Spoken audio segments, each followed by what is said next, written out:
بچوں السلام علیکم۔ آج ہم 7ویں کلاس کی اردو کتاب سے ایک سبق پڑھیں گے۔ سبق کا نام ہے نیوٹن کا کارنامہ۔ تو بچوں نیوٹن کے بارے میں لکھا گیا ہے نیوٹن نے کس طرح سے اپنی شروعات کی۔ درختوں سے پھل گرتے کس نے نہیں دیکھے مگر جب سیب کا ایک ٹکڑا نیوٹن کے سر پر پڑا تو انسانی علم اور فکر کی تاریخ کا ایک نیا باب کھل گیا، کیونکہ اس واقعے سے سائنسدان نے کشش ثقل کے وہ اصول اخذ کیے جنہوں نے آج کل کی سائنس کے ارے خد و خال کی تربیت کی۔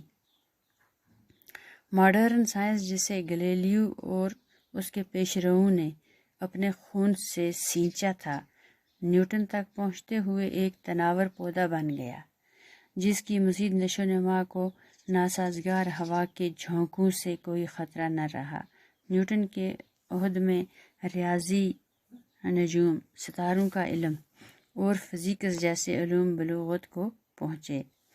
1642 عیسوی میں جب روم کی جیل میں گلیلیو دم توڑ رہا تھا، انگلینڈ کے ایک چھوٹے گاؤں میں باپ کی وفات کے بعد ایک بیوہ ماں کے بطن سے زمانہ حاضر کا بابائے سائنس ایک لاغر اور بیمار بچے کی شکل میں اس دنیا میں وارد ہوا۔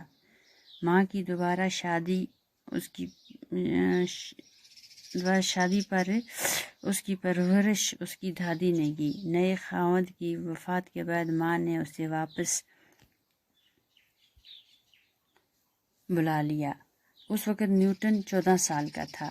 وہ کبھی مشینوں کے نمونے بنا کر کھیلتا، کبھی شاعری پر قلم آزمائی کرتا اور کبھی کمرے کی دیواروں پر کوئلے سے تصویریں بناتا، مگر اس کی ماں اسے مصور بنانا چاہتی تھی، نہ کہ سائنسدان۔ اسے پڑھائی چھڑا کر کھیت کے کام میں لگا دیا گیا۔ ایک بار اس کے چچا نے اسے کام سے فرار ہو کر چوری چھپے کتابیں پڑھتے دیکھ کر کہا، تم آوارہ گرد بنو گے یا ذہین ترین انسان۔ چچا کے کہنے پر اس کی ماں اسے مزید تعلیم کے لیے کیمبرج بھیجنے کے لیے رضامند ہو گئی، جہاں 4 سال بعد 23 سال کی عمر میں اس نے BA کی ڈگری حاصل کی۔ 2 برس بعد نیوٹن کو کیمبرج میں معلم کی ایک معمولی سی نوکری مل گئی، مگر اس نے تیزی سے ترقی کی اور 27 سال کی عمر میں ریاضی کا مکمل پروفیسر بن گیا۔ نیوٹن نے اس کے بعد اپنی دریافتوں کا ایک لمبا سلسلہ شروع کیا۔ روشنی پر تجربے کرتے ہوئے اس نے بتایا کہ سفید روشنی دراصل 7 رنگوں کی روشنی کا مرکب ہے جنہیں الگ الگ کیا جا سکتا ہے۔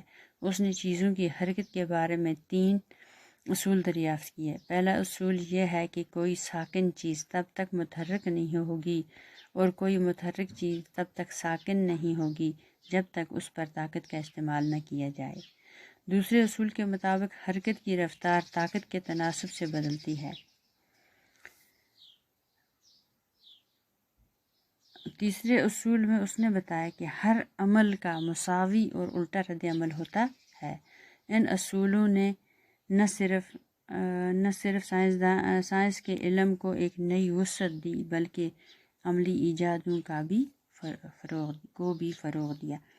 تو چلیے بچوں، اب ہم پھر دوبارہ اسے تھوڑا پڑھیں گے اور جانیں گے۔ پھر کچھ الفاظ ہیں اس میں جن کو میں نے اوپر سے کلر کیا ہے، تو آپ دیکھیں گے۔ ان الفاظ کے ساتھ ساتھ میں آپ کو بتاؤں گی۔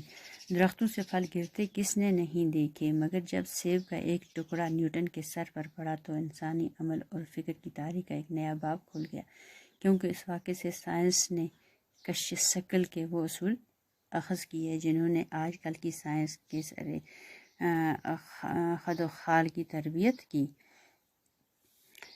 بچوں، یہ کشش ثقل کو کسے کہتے ہیں؟ کشش ثقل وہ کشش جس سے اجسام زمین کے مرکز کی طرف مائل ہوتے ہیں، یعنی کوئی بھی چیز آپ نے دیکھا ہوگا، سائنس آپ پڑھتے ہیں، سائنس میں آپ نے دیکھا ہوگا، یا میگنیٹ جسے آج کل میگنیٹ کہتے ہیں، آپ میگنیٹ کو آپس میں ٹکراتے ہیں، یا تو وہ ایک دوسرے سے دور بھاگتا ہے یا آپس میں مل جاتا ہے، وہ جو آپس میں جڑ جاتا ہے میگنیٹ، یا میگنیٹ اگر کسی لوہے کی چیز کی طرف لے جائیں گے تو وہ اس کے ساتھ ٹکراتے ہی جڑ جاتا ہے، کیونکہ وہ کشش ہوتی ہے اس میں۔ اسی طرح سے یہ جو کشش ہے، کشش ثقل، یہ وہ کشش ہے جس سے اجسام زمین کے مرکز کی طرف مائل ہوتے ہیں، یعنی ہر چیز زمین کی طرف ہی مائل ہوتی ہے۔ ماڈرن سائنس جسے گلیلیو نے اس کے پیش روؤں نے اپنے خون سے سینچا تھا۔ پیش رو ہو گیا آگے آگے چلنے والا، جو آگے چلے گا اس کو پیش رو کہتے ہیں۔ اپنے خون سے سینچا تھا، نیوٹن تک پہنچتے ہوئے ایک تناور پودا بن گیا۔ تناور پودا یعنی نیوٹن کے پاس جب وہ پہنچا تو وہ ایک بہت بڑا پودا بنا ہوا تھا، موٹا تازہ پودا بنا ہوا تھا۔ تناور کا مطلب ہوا موٹا تازہ، جس کی مزید نشو و نما کو ناسازگار ہوا کے جھونکوں سے کوئی خطرہ نہ رہا۔ یعنی جب پودا چھوٹا ہوتا ہے تو ہوا آتی ہے، ہوا اس کو اگر زور کی ہوا آئے گی تو وہ گر بھی سکتا ہے، وہ ٹوٹ بھی سکتا ہے آدھے میں سے، لیکن جب موٹا ہوگا تو وہ اس کو گرنے کا خطرہ کچھ نہیں ہوتا ہے۔ تو اسی لیے اس نے کہا ہے، یعنی وہ جو اس نے اس پہ تجربے کیے تھے وہ اتنے ہو گئے تھے کہ اب انہیں کوئی خطرہ نہیں تھا، وہ اس سے آگے بڑھ سکتے تھے، جس کی مزید نشو و نما کو ناسازگار ہوا کے جھونکوں سے کوئی خطرہ نہ رہا۔ نشو و نما کیا ہوا؟ نشو و نما ہوا پھلنا پھولنا۔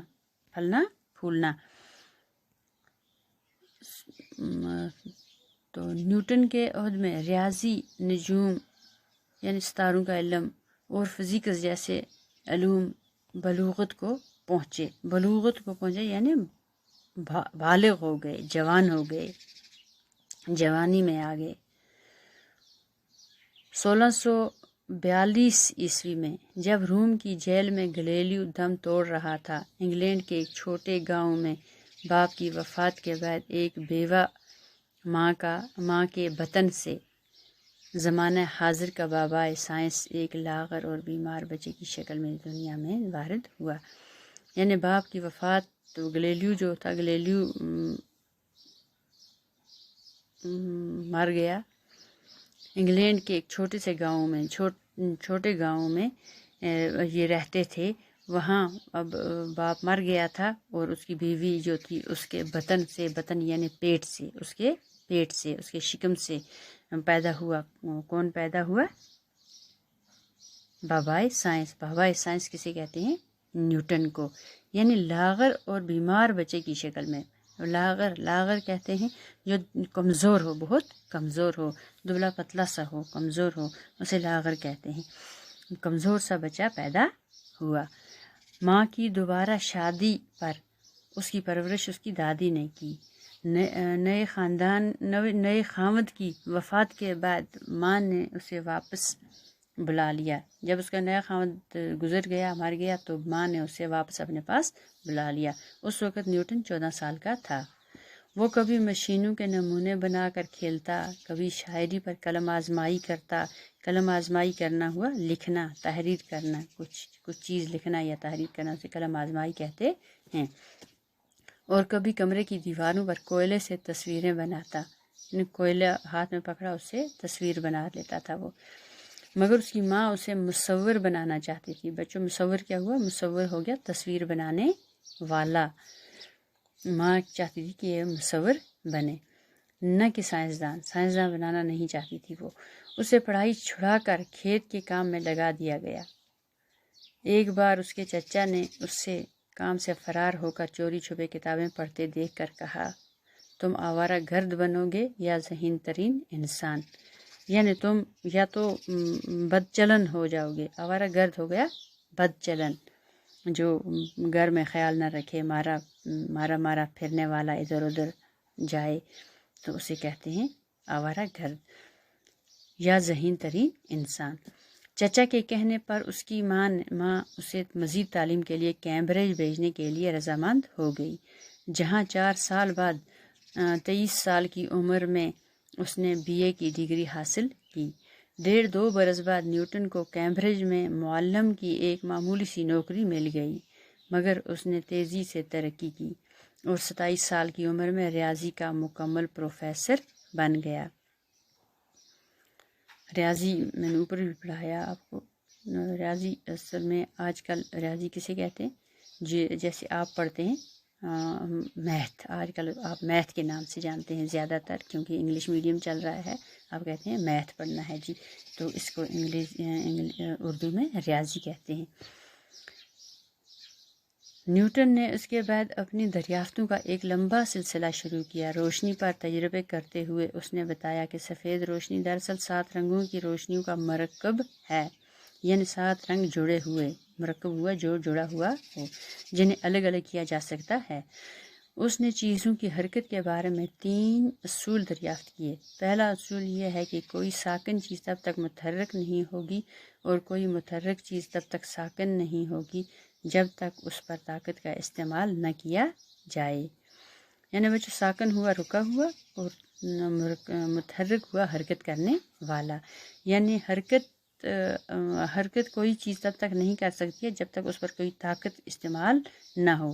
اسی طرح کوئی اگر حرکت کرنے والی چیز ہے اس کو روکا نہیں جا سکتا ہے جب تک کہ اس پر طاقت استعمال نہ ہو۔ دوسرے اصول کے مطابق حرکت کی رفتار طاقت کے تناسب سے بدلتی ہے۔ تیسرے اصول میں اس نے بتایا کہ ہر عمل کا مساوی اور الٹا رد عمل ہوتا ہے۔ مساوی ہو گیا برابر، تو الٹا ہو گیا الٹ رد عمل، تو کہتا ہے کہ برابر رد عمل یا مساوی الٹا رد عمل ہوتا ہے۔ نہ صرف ان اصولوں نے نہ صرف سائنس کے علم کو ایک نئی وسعت دی بلکہ عملی ایجادوں کو بھی فروغ دیا۔ تو بچوں یہ تھا آج کا سبق، تو انشاءاللہ نئے دن دوسرے دن پھر ہم ایک اسی کا اگلا حصہ جو رہا ہے سبق کا وہ پڑھیں گے۔ تو آج کے لیے شکریہ۔